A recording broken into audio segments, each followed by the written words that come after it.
The London Top Show is sponsored by खाता book. Business हुआ easy. मैं बाद में दे दूं? देखिए, अब इनका शर्माने का दवा तो कोई है नहीं, लेकिन उधार वापस लाने का फार्मूला है। क्या? कैसे? खाता बुक डाउनलोड करिए, ये उधारी का रिमाइंडर भेजे और उधारी वापस लाए फटाफट। माथुर के पैसे आ गए। खाता बुक, बिजनेस हुआ इजी।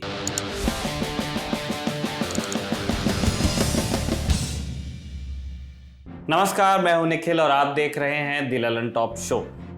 कौन सी चीज़ को व्यंग्य माना जाएगा और कौन सी चीज़ को कंटेम्प्ट ऑफ कोर्ट, इसकी बहस एक बार फिर शुरू हो गई है।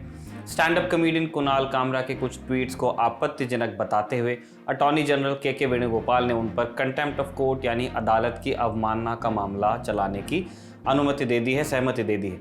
क्योंकि कामरा के ट्वीट सुप्रीम कोर्ट को लेकर थे, ये मामला भी प्रशांत भूषण वाले मामले की तरह ही होता जा रहा है। क्या इस देश में बोलने की आज़ादी वाकई खतरे में है या फिर एक तरह का अति उत्साह है जिसे काबू किया जाना लाजमी है? क्या कुछ लोग संस्थानों के निशाने पर ज़्यादा रहते हैं? बात करेंगे इन सारे सवालों पर बड़ी खबर में, लेकिन पहले आपको दिखाते हैं ये छोटा सा वीडियो।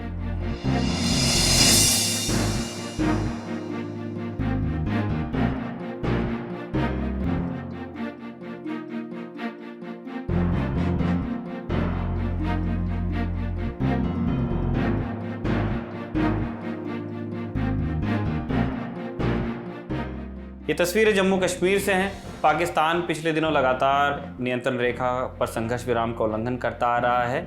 आज भी कुपवाड़ा के केरन सेक्टर में संघर्ष विराम तोड़ा गया, तो भारत की तरफ से जवाबी कार्रवाई हुई। सेना ने एक वीडियो जारी करके बताया कि वो किस तरह पाकिस्तान के बंकर्स पर निशाना साध रही है।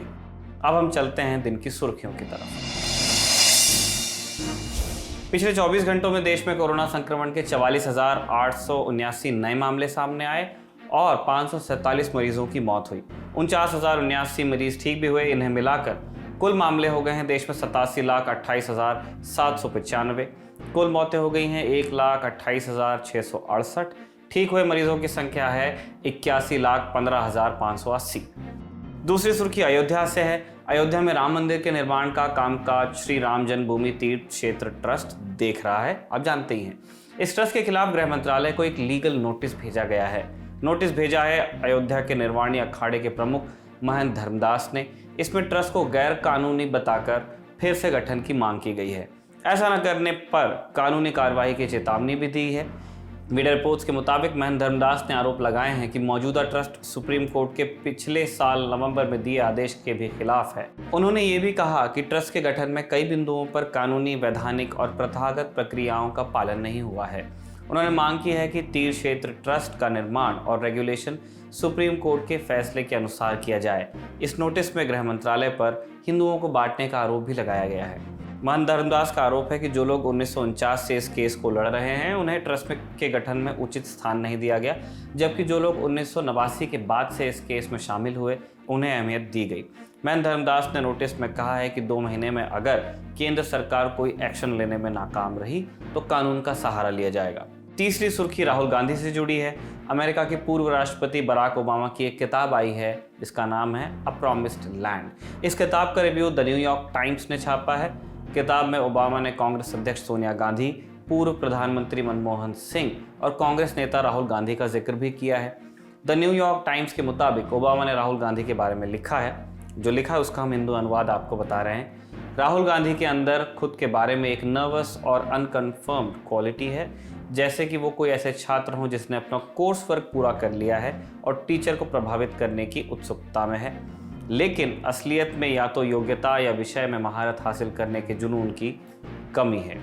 किताब का अंश सामने आने के बाद बीजेपी ने राहुल गांधी पर निशाना साधा है।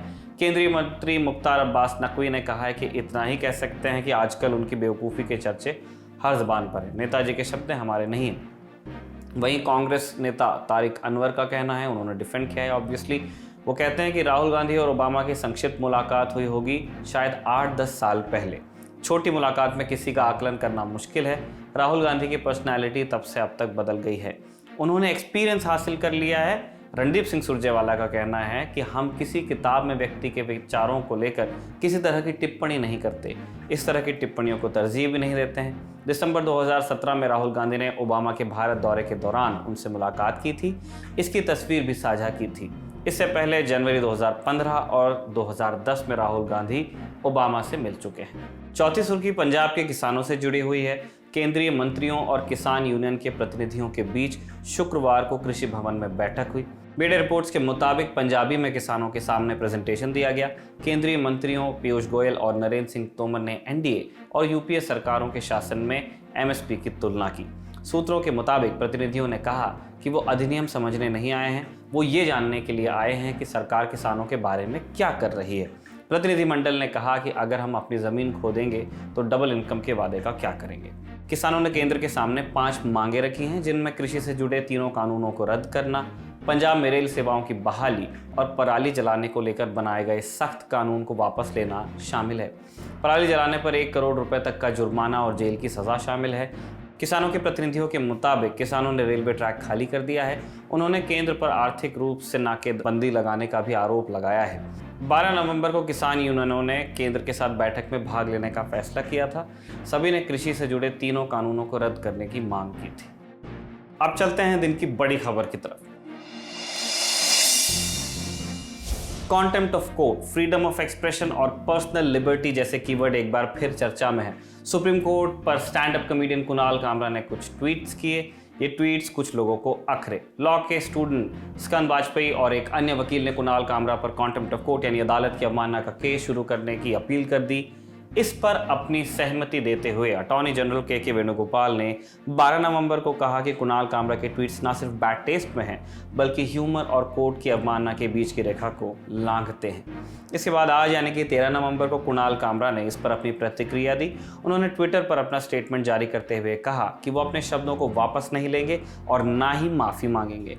उन्होंने कहा कि फिलहाल सुप्रीम कोर्ट ने मेरे ट्वीट्स को अवमानना घोषित नहीं किया है, लेकिन अगर वो ऐसा करना चाहते हैं तो मुझे उम्मीद है कि ट्वीट्स को अवमानना घोषित करने से पहले वो थोड़ा सा हंसें। उन्होंने कहा कि दूसरों की पर्सनल लिबर्टी या व्यक्तिगत आज़ादी पर सुप्रीम कोर्ट की चुप्पी की आलोचना न हो। उन्होंने कहा कि नोटबंदी से जुड़ी याचिका, जम्मू कश्मीर के विशेष राज्य का दर्जा वापस ले जाने को चुनौती देती याचिका, इलेक्शन बॉन्ड और दूसरे अनगिनत मामले हैं जिन पर ज़्यादा समय और ध्यान दिए जाने की ज़रूरत है। ये जान लीजिए कि सुप्रीम कोर्ट से जुड़े कामरा के ट्वीट्स के संदर्भ में थे। आत्महत्या के लिए कथित तौर पर उकसाने के मामले में एक निजी टेलीविजन चैनल, समाचार चैनल के एडिटर इन चीफ को सुप्रीम कोर्ट से जमानत मिली थी। जस्टिस DY चंद्रचूड़ ने उन्हें जमानत देते हुए व्यक्तिगत आज़ादी की बात कही थी। इसी के बाद कुणाल कामरा ने बैक टू बैक कई ट्वीट्स किए। आपको इसी से मिलता जुलता वकील प्रशांत भूषण का केस याद होगा। चीफ जस्टिस और कुछ पूर्व CJI को लेकर प्रशांत भूषण ने 2 ट्वीट्स किए थे जिन्हें कॉन्टेम्प्ट ऑफ कोर्ट माना गया। फिर बहस शुरू हुई। सुप्रीम कोर्ट ने प्रशांत भूषण से माफ़ी मांगने को कहा, लेकिन वो अड़े रहे। अंत में सुप्रीम कोर्ट ने भूषण को कोर्ट की अवमानना का दोषी पाया और 1 रुपया बतौर जुर्माना चुकाने को कहा। ऐसा न करने पर उन्हें 3 महीने की जेल और 3 साल के लिए वकालत से प्रतिबंधित कर दिया जाता, लेकिन प्रशांत भूषण ने जुर्माना चुका दिया। कुणाल कामरा को लेकर प्रशांत भूषण ने भी ट्वीट किया। उन्होंने लिखा, हो सकता है जो कामरा ने कहा वो किसी को पसंद न आए, लेकिन कोर्ट की अवमानना के लिए उनके कृत्य न्याय में बाधा पहुंचाने वाले होने चाहिए, जबकि ट्वीट्स ऐसे नहीं हैं। कोर्ट की किसी भी तरह की आलोचना, चाहे वो व्यंग्यात्मक हो या बैड टेस्ट में हो, उसे अवमानना नहीं मानना चाहिए। ऐसी प्रक्रियाओं से और बड़ी अवमानना सामने आएंगी। कुणाल कामरा के कई समर्थकों का कहना है कि राजनीतिक बंदियों के मामले में सुप्रीम कोर्ट जल्दबाजी नहीं दिखाता और व्यक्तिगत आज़ादी की बात नहीं होती, लेकिन एक स्टार एंकर को जमानत देने के मामले में ऐसा किया गया। वहीं उनके विरोधी ये कहते हैं कि फ्रीडम ऑफ एक्सप्रेशन को लांघना है और सुप्रीम कोर्ट जैसी सम्मानित संवैधानिक संस्था की बेअदबी है। कुछ का कहना है कि कामरा सेंसेशन फैलाने के लिए ये सब करते हैं। समर्थकों और विरोधियों की इस बहस का आधार अदालत की अवमानना या कंटेम्प्ट ऑफ कोर्ट है। तो अब ये जानते हैं कि ये होता क्या है। कंटेम्प्ट ऑफ कोर्ट का कॉन्सेप्ट सदियों पुराना है। इंग्लैंड में राजा की न्यायिक शक्तियों को बनाए रखने के लिए अवमानना का एक सिद्धांत बनाया गया। पहले तो इसका फ़ायदा राजा ने उठाया और उसके बाद राजा की तरफ से नियुक्त किए गए न्यायाधीशों को इसका फ़ायदा मिला। न्यायाधीशों के आदेश का पालन करने से अगर कोई इनकार करे तो इससे राजा की आज्ञा की अवमानना कहा गया। बाद में जज की किसी भी बात को न मानने, दिए गए निर्देशों की पालन में बाधा बनने और ऐसी कोई भी टिप्पणी अवमानना कहलाई जाने लगी जो जज के आदेश को चुनौती देती हो। इसके लिए सज़ा का प्रावधान भी रखा गया। फिर इसमें यहीं से एक कॉन्सेप्ट भारत आया। जब हमारा देश आज़ाद हुआ तो देश को चलाने के लिए संविधान बना तो कोर्ट की अवमानना को लेकर सवाल उठे। ऐसे में काफ़ी बहस के बाद कॉन्टेम्प्ट ऑफ कोर्ट को अभिव्यक्ति की स्वतंत्रता पर तरजीह दी गई। संविधान के अनुच्छेद 129 में सुप्रीम कोर्ट को अवमानना के लिए दंड देने की शक्ति प्रदान की गई है। अनुच्छेद 215 के तहत ये शक्तियाँ हाई कोर्ट्स को दी गई हैं। इन शक्तियों को कॉन्टेम्प्ट ऑफ कोर्ट्स एक्ट 1971 के तहत और मजबूत भी किया गया। तो कॉन्टेम्प्ट ऑफ कोर्ट की परिभाषा क्या है? इसे सिविल कॉन्टेम्प्ट और क्रिमिनल कॉन्टेम्प्ट दो तरह से समझाया गया है। सिविल कॉन्टेम्प्ट साधारण है, मतलब जब कोई जानबूझकर कोर्ट का आदेश मानने से इनकार कर देता है तो कोर्ट इसे अपनी अवमानना मानता है। मिसाल के तौर पर अगर कोर्ट ने सरकार के किसी अधिकारी को कोई आदेश दिया, उसने तय वक्त में वो काम पूरा नहीं किया, तो कोर्ट इसे अवमानना मान सकता है। ऐसे में कोर्ट उस अधिकारी या संबंधित सरकार के खिलाफ अवमानना की कार्रवाई कर सकता है। लेकिन क्रिमिनल कॉन्टेम्प्ट का मामला थोड़ा अलग है। इसमें 3 तरह से अवमानना को समझा जाता है। पहला, लिखे और बोले गए शब्द, चिन्ह या कोई एक्शन जिससे किसी कोर्ट की गरिमा को गिराया जाए या गिराने की कोशिश की जाए, कोर्ट को अपमानित किया जाए या ऐसा करने की कोशिश हो। दूसरा, किसी भी विधिक प्रक्रिया में बाधा पहुंचाना, ऑब्स्ट्रक्शन ऑफ जस्टिस। तीसरा, न्याय के प्रशासन में बाधा पहुंचाना।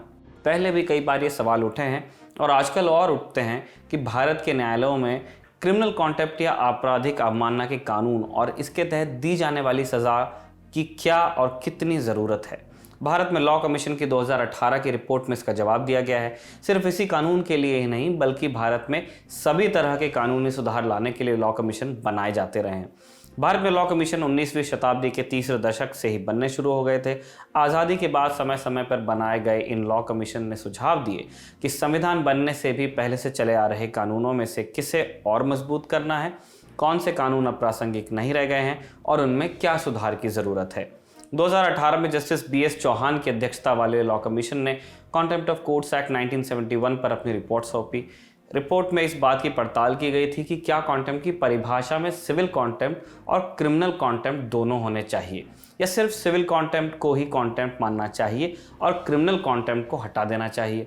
कमीशन ने अपनी रिपोर्ट में कहा था कि कॉन्टेम्प्ट ऑफ कोर्ट्स एक्ट 1971 में संशोधन की कोई ज़रूरत नहीं है। कानूनी मामलों के कई जानकार मानते हैं कि यह कानून सही है, वहीं कुछ इस कानून का विरोध करते हैं। सुप्रीम कोर्ट की वकील एडवोकेट विजय लक्ष्मी सिविल कॉन्टेम्प्ट पर इस कानून को ज़रूरी मानती हैं। वो कहती हैं कि लॉ कमीशन की 2018 में आई रिपोर्ट कहती है कि भारत में कॉन्टेम्प्ट ऑफ कोर्ट के सिविल और क्रिमिनल दोनों मामले लाखों की तादाद में पेंडिंग पड़े हैं। इन मामलों की मौजूदगी बताती है कि कोर्ट के आदेश को न मानने की प्रवृत्ति भारतीय लोगों में काफ़ी ज़्यादा है। इसीलिए contempt of court act 1971 act प्रासंगिक हो जाता है। वही अवमानना के मामले में 42 साल पुराने मलगांवकर केस को मिसाल के तौर पर पेश किया जाता है। प्रशांत भूषण केस में भी इसका हवाला दिया गया था। ये केस क्या है और कोर्ट ने अवमानना पर तब क्या टिप्पणी की थी, ये जानिए। साल 1978 में अंग्रेजी के 2 अखबारों टाइम्स ऑफ इंडिया के एडिटर श्यामलाल और इंडियन एक्सप्रेस के S मुलगांवकर पर कोर्ट की अवमानना का आरोप लगा था। इन्होंने एक मामले में सुप्रीम कोर्ट के 2 जजों की आलोचना की थी। तत्कालीन चीफ जस्टिस M.H. बेग ने स्वतः संज्ञान लेकर 2 अलग अलग नोटिस दोनों एडिटर्स को भेज दिए, लेकिन सुनवाई में शामिल बाकी जजों ने चीफ जस्टिस बेग के इस कदम का समर्थन नहीं किया। Justice V.R. कृष्ण अय्यर और जस्टिस कैलाशम ने माना कि मामला अवमानना का नहीं है। जस्टिस अय्यर ने यह भी बताया कि क्यों वो CJI बेग से सहमत नहीं है। उन्होंने कहा कि जैसे नदियां अलग अलग होती हैं, वैसे ही दिमाग भी अलग अलग होते हैं। ये भी ऐसा ही केस है। उन्होंने कहा, उनको हम कोट कर रहे हैं यहाँ पे, न्यायिक प्रवृत्ति के लिए शांति, संतुलन और आंतरिक समरसता सबसे उत्कृष्ट श्रेणी के होने चाहिए, जो आवेश, उत्तेजना या अपमान के सामने भी डिगे नहीं। न्यायिक प्रक्रिया की आधारशिला शांति और नीति होनी चाहिए, जिससे कि आलोचना, चाहे वो फर्जी हो या जायज़, प्रमाणित हो या अप्रमाणित, उनका कोर्ट की विचार प्रक्रिया पर असर न दिखे। इतिहास गवाह है कि सत्य की चुप्पी भी लाखों बयानों या लिखावटों से ज़्यादा ताकतवर होती है। अवमानना के मामले की बात की जाए तो चुप्पी ताकत का प्रतीक होती है, क्योंकि हमारी ताकत व्यापक है, हम जज और अभियोजक हैं। अनकोट। इस मामले में ये भी कहा गया था कि इस बात का अंतर साफ करना चाहिए कि कोर्ट की अवमानना क्या होती है।